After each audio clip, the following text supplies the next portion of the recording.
Kita lanjutkan dialog di Apa Kabar Indonesia Pagi. Saya mau kembali ke Bang Yakub. Bang Yakub, seberapa kuat bukti-bukti yang saat ini dipegang oleh Pak Jokowi atau tim kuasa hukum Jokowi ini untuk mengkantor jika memang nanti pembuktian ijazah ini ternyata tidak sesuai dengan yang diharapkan?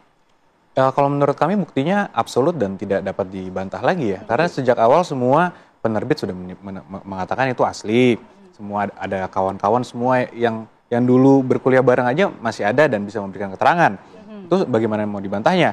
Apalagi sudah diverifikasi oleh KPUD, KPU juga pada saat mencalonkan. Jadi kalau kami lihat sih sebenarnya cukup mudah untuk pembuktiannya. Namun kan ini proses hukum harus dijalankan. Ya. Jadi ya kami tunggu dari para penyidik lah. Kita tidak mau mendahului. Tapi kalau tadi pertanyaan Andi Kumala ketika kita break begitu ya, artinya apakah pintu maaf juga masih terbuka untuk Pak Roy Suryo? Ya mungkin terlalu dini untuk kami merespon itu. Namun ya sampai sekarang kan belum ada itu permintaan maaf ataupun pengakuan kesalahan. Jadi ya mungkin harus didahului dari pihak yang sana dulu mungkin, Mas. Ya, berarti dari Bang Petrus dulu nih, kira-kira nanti mau nggak atau ada nggak rencana untuk permintaan maaf jika hasilnya nih membuktikan bahwa ternyata ijazah hasil uji lapor Polda juga hasil penyidikannya asli? Ya, kita belum bicara soal ke arah maaf-maafkan ya, karena proses mengenai dugaan ijazah palsu ini kan adalah menyangkut kepentingan umum.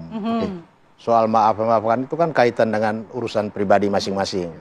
Jadi kita mendahulukan kepentingan umum, karena ini menyangkut kepentingan umum, maka Roy Suryo dan kawan-kawan juga terus-menerus mengumpulkan informasi, mengumpulkan bukti-bukti termasuk ijazah asli beberapa alumni Fakultas Kehutanan UGM tahun angkatan satu angkatan tahun 85 itu sudah menitipkan beberapa ijazahnya kepada teman-teman ini untuk nantinya menjadi bukti pembanding.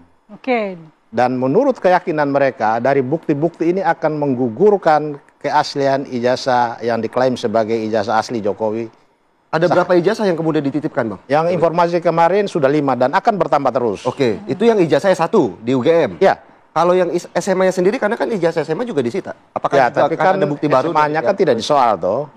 Nah, dalam perkara ini hanya ijazah S1. Sebenarnya konsekuensi hukum apa sih yang diharapkan oleh Roy Suryo CS jika terbukti ini nanti palsu?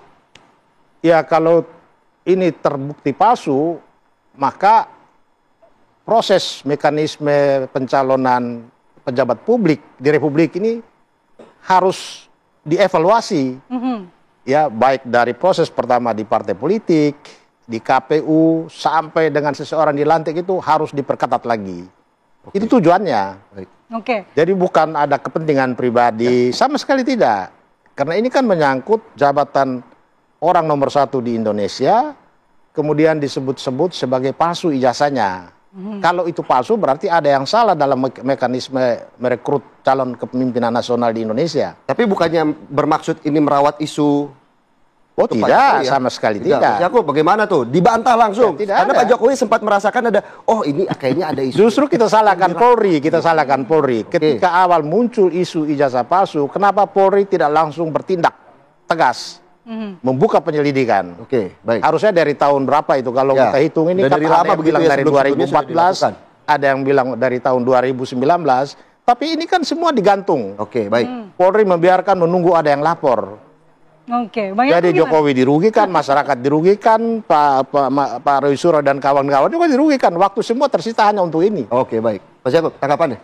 Ya, perkara ini kan sebenarnya sudah jalan cukup lama. Kalau kita lihat tarik sedikit panjang, itu dari 2023 sudah ada gugatan ke pengadilan, dan itu pun sudah gugur semua. Sudah kalah semua dan tidak berhasil. Kemudian untuk yang khususnya yang di Polda Metro Jaya ini kan rame-ramenya ini mungkin sekitar Januari, Desember 2024 mulai rame nih. Ada tudingan mulai di sosmed mulai makin gencar. Dengan harapan tadinya Pak Jokowi, oh kalau saya purna tugas turun mungkin isunya hilang. Itu harapannya. Karena kan kalau kita mau ngomong Pak Jokowi memiliki power atau memiliki wewenang atau memiliki juga hak untuk melaporkan, dari dulu presiden juga punya hak. Tapi tidak digunakan haknya itu, karena mungkin beliau sebagai negarawan ya melihat ya tidak perlulah saya melakukan itu. Tapi kok sudah selesai dari presiden masih terus dilanjutkan dan makin kencang ya. Dan akhirnya dilakukanlah semua proses-proses yang ada, di mana Pak Jokowi terlapor pun Pak Jokowi hormati. Pak Jokowi hadir loh ke Barreskrim, diperiksa di ruangan yang Mbak lihat sendiri itu, diperiksa, yang kemudian juga ijazahnya diserahkan untuk dilapor. Ternyata sudah keluar hasil lapornya, sudah dinyatakan penyelidikan dihentikan, masih ada yang tidak puas juga. Sehingga mungkin kami melihatnya, wah ini bukan permasalahan hukum lagi mungkin. Apa tuh kira-kira? Nah itu mungkin yang harus kita cari tahu bersama, Mbak. Tapi kan yang paling diuntungkan kan mungkin hanya Pak Roy Suryo CS, tapi kenapa kok sepertinya kayak ada yang merawat, ada yang menyiram? Emang ada pihak-pihak lain yang kemudian bisa saja diuntungkan dari kasus ini? Kalau kami melihatnya yang pasti satu, yang dirugikan sudah pasti Pak Jokowi. Oke. Jadi kalau tidak perlu melihat siapa yang diuntungkan, yang dirugikan sudah pasti Pak Jokowi. Karena bayangkan Mas, 10 tahun menjabat dipilih langsung oleh rakyat, sekarang dituduh ijazahnya palsu. Di mana ini jejak digital kan tidak bisa hilang sampai kapanpun. Ya itu yang kita mau coba hindari. Makanya kemarin Pak Jokowi melaporkan sebuah peristiwa. Jadi bukan melaporkan orang-orang loh, melaporkan sebuah peristiwa di mana beliau merasa bahwa nama baiknya dicemarkan, ada fitnah, di mana teknis penyidikanlah yang menentukan ada beberapa terlapor. Kalau nanti naik ke tersangka dan ke persidangan, itu adalah konsekuensi hukum.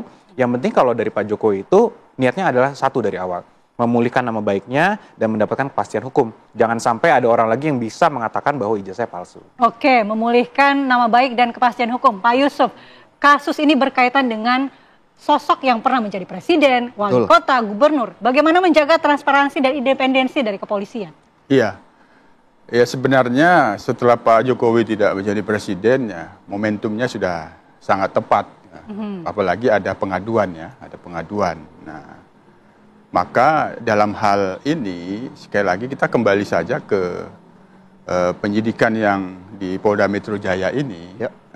Ini akan dinamis dan perlawanan dari pihak terlapor khususnya, apakah nanti akan benar-benar penyidik mendapatkan minimal 2 alat bukti untuk menetapkan tersangka. Kami sebagai pengawas ini sebenarnya berusaha untuk menduga-duga gitu. Kalau di Barreskrim itu kan berbeda karena penyelidikan dan posisi Pak Jokowi itu sebagai terlapor. Nah, kita belum melihat pun gelar perkara kemarin, gelar perkara khusus itu ada sesuatu yang sangat penting dan sangat kuat yang bisa ditunjukkan atau bisa disampaikan oleh pihak pengadu. Nah, kita menduga kemungkinan di Polda Metro Jaya ini dari yang diwakili oleh Bang Petrus ini punya sesuatu, yang itu menjadi bukti yang kuat. Nah, tadi ternyata sudah mulai disampaikan kan, mulai disampaikan ada ijazah S1 beberapa alumni yang sudah menitipkan. Nah, ini sangat penting. Jadi ketika pun nanti katakanlah terlapor diperiksa di dalam penyidikan ini, dibawa itu barangnya, dimintakan mana barang Pak Jokowi, bisa langsung disandingkan kan, begitu kira-kira kita, atau diserahkan lagi untuk katakanlah kami serahkan ini ke penyidik untuk juga diuji lapor. Nah ini sangat penting. Itu yang kemarin kita ingin cari apa sebenarnya yang dimiliki dari pihak pengadu di Barreskrim, dan sekarang posisi teman-teman yang diwakili oleh Bang Petrus ini sebagai terlapor. Ini yang kita tunggu, yang dikatakan kalau di Barreskrim itu sebagai bukti baru. Tapi ini bagaimanapun dari pihak terlapor akan berusaha memastikan bahwa yang diyakini itu sebuah kebenaran sehingga menunjukkan buktinya. Nah, ini yang sangat penting sehingga apabila kita bicara hukum, tujuan hukum itu 3. Kepastian, kemanfaatan, keadilan. Nah, kalau bicara kepastian, ini lanjut terus. Betul. Nanti katakanlah ternyata memang 2 alat bukti minimal itu ada terus ditetapkan tersangka, ya ajukan pra peradilan. Kami akan terus mengawasi itu.